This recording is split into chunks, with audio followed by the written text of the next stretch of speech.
Comment savoir si la taille de l'État est plus grande ou plus petite ici en Suisse qu'en Allemagne? Qu'est-ce qu'un grand État? Qu'est-ce qu'un petit État?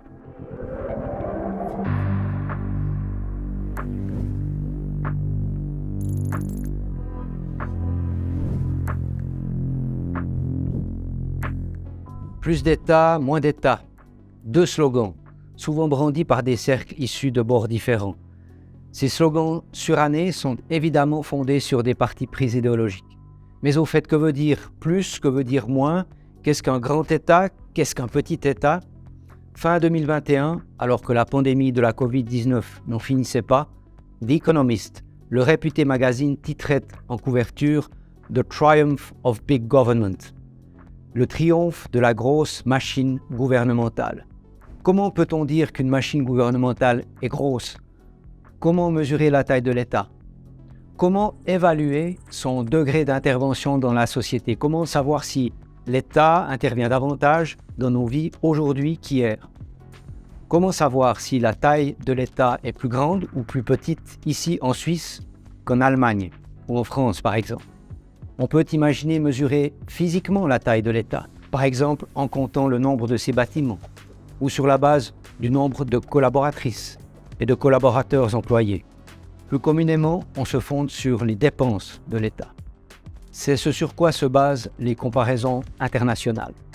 Mais évidemment, les dépenses d'un petit État comme la Suisse ne peuvent pas, sans autre, être comparées avec celles d'un plus grand pays comme la France ou l'Allemagne. Pour cela, on pourrait imaginer comparer les dépenses par habitant. Mais évidemment, dans certains pays, les habitants sont plus riches que dans d'autres. C'est là qu'intervient un indicateur phare, la quote-part de l'État. Avec elle, on rapporte les dépenses de l'État à la richesse créée par le pays au cours d'une année. Autrement dit, on divise les dépenses totales de l'État, les dépenses courantes et les dépenses d'investissement, par le produit intérieur brut, par le PIB. Actuellement, la quote-part de l'État s'élève en Suisse à 36%.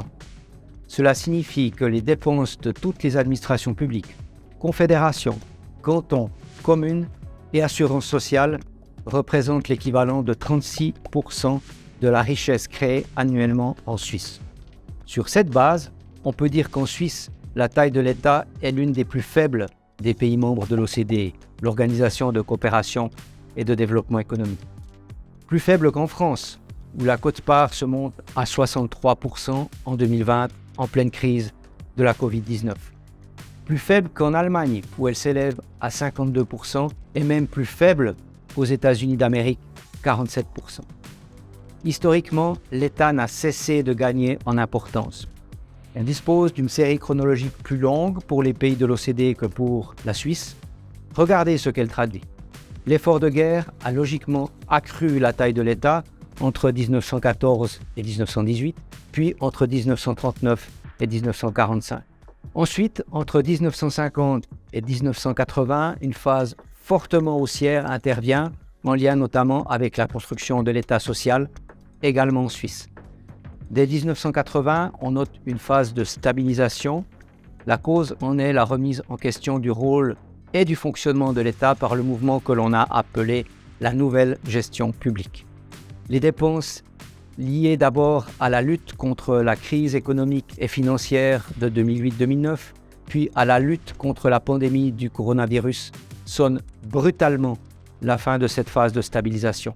Car, rappelez-vous, la quote-part de l'État permet d'évaluer l'importance de l'intervention des administrations publiques dans notre société.